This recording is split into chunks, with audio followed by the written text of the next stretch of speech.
NNTV Telugu news కి స్వాగతం. చంద్రబాబు నాయుడు కందుకూరు వెళ్లినప్పుడు తొక్కిస్లాట్లో 8 మంది, గుంటూరులో 3, పుష్కరాల్లో 23 మంది చనిపోయారు. మరి చంద్రబాబు నాయుడును అరెస్ట్ చేశారా? రాజకీయ నాయకులకు ఒక న్యాయం, నటులకు, సామాన్య ప్రజలకు ఒక న్యాయమా? K A Paul. It's a total shock that Pushpa actor Allu Arjun is arrested as per the media reports. When Chandrababu Naidu conducted political rallies, 8 people died in Kandukur, 3 people died in Guntur, and in Puskaral time, Chandrababu need a huge stunt where 23 people died. Did the police arrest him? Did the police call him to the police station?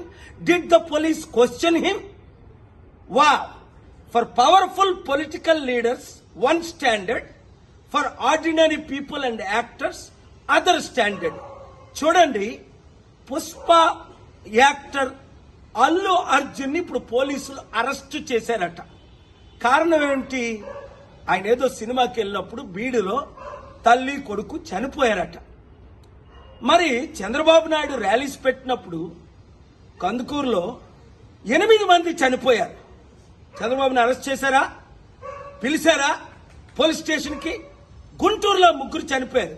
2019లో పుష్కరాల్లో ఆయన stunt చేసినప్పుడు 23 మంది చనిపోయారు.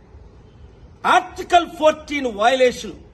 వెంటనే అల్లు అర్జున్ ని release చేయకపోతే నేను కోర్టులో file చేసి పబ్లిక్ ఇంట్రెస్ట్ లిటిగేషన్ వేసి ఆయన్ని రిలీజ్ చేయడానికి ఆయన ఎందుకు అరెస్ట్ చేశారని క్వశ్చన్ చేస్తాను. ఆర్టికల్ 19 నాకు ఇచ్చిన ఫ్రీడమ్ ఆఫ్ స్పీచ్ గా ఈ క్వశ్చన్స్ నేను అడుగుతున్నాను. ఈ వీడియో మీడియా మిత్రులు అందరికీ షేర్ చేయండి. ప్రజాస్వామ్యాన్ని కాపాడదాం, పొలిటికల్ కరప్షన్ ని అంతం చేద్దాం. God bless you.